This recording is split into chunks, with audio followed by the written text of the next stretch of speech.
اور میں نے ان 12-13 سالوں میں جو سب سے بڑی خوبی دیکھی اختر صاحب کی کہ ان سے ہمیشہ مجھے پازیٹیوٹی ملی. میں جب تنہا تنہا تھا تب بھی پازیٹیوٹی لیتا تھا, میں اداروں کی طرف گیا تب بھی پازیٹیوٹی لیتا رہا, عید شب رات آ گئی تب بھی دعائیں دیتا رہا, لیتا رہا اور محبتیں وصول کرتا رہا. سب سے بڑھ کے جو میں اکنالج کرنا چاہوں گا کہ ہم نے کچھ سوا سال پہلے جب فاؤنڈیشن کی ایک شیپ دی تو فاؤنڈیشن میں ہم نے جب کبھی ریکویسٹ کی کہ اختر بھائی ہمیں آپ کی ضرورت ہے, تو اختر بھائی ہمیں ایسے ہی پتہ لگا کہ وہ فاؤنڈیشن میری نہیں ان کی ہے.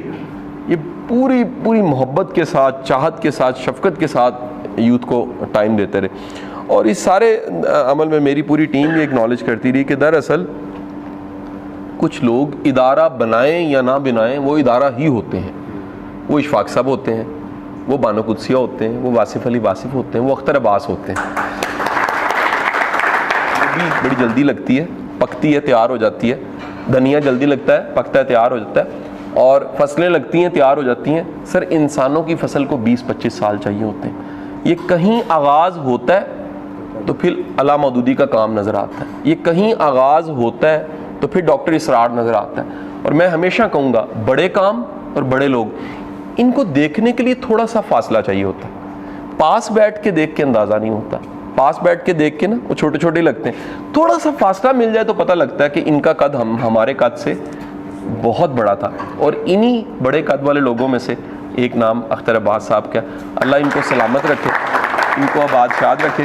ہم ان کے ساتھ صرف فزیکلی نہیں, ہماری دعائیں, بیسٹ وشز, ان کے مسکراتے چہرے سے ہم بھی مسکراہٹ لیتے ہیں. یہ سچی بات, ان کی روشنی سے تھوڑی تھوڑی روشنی ہم بھی لیتے ہیں. ان کو بات کر کے, کال کر کے, رابطہ کر کے, مل کے تھوڑا سا بوجھ ہلکا کر لیتے ہیں. تو اللہ تعالیٰ ان کی منزلوں کو آسان کرے, ان کو ہمیشہ شاد آباد رکھے. بہت بہت شکریہ صاحب.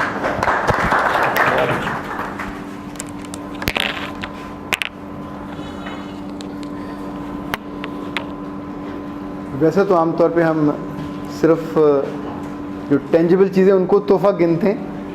اگر لفظوں کا کوئی وزن ہو اور لفظوں کی کوئی خوبصورتی کا وزن بھی کوئی پیمانہ ہو تو ہر لفظ ایک خوبصورت تحفہ اور ایک خوبصورت, چونکہ وہ دل سے نکلی بات ہوتی ہے اس لیے سچی ہوتی ہے اور لگتی بھی جا کے حق پہ ہی ہے. ان سارے لفظوں کا شکریہ جو آپ نے کہے اور سوچے.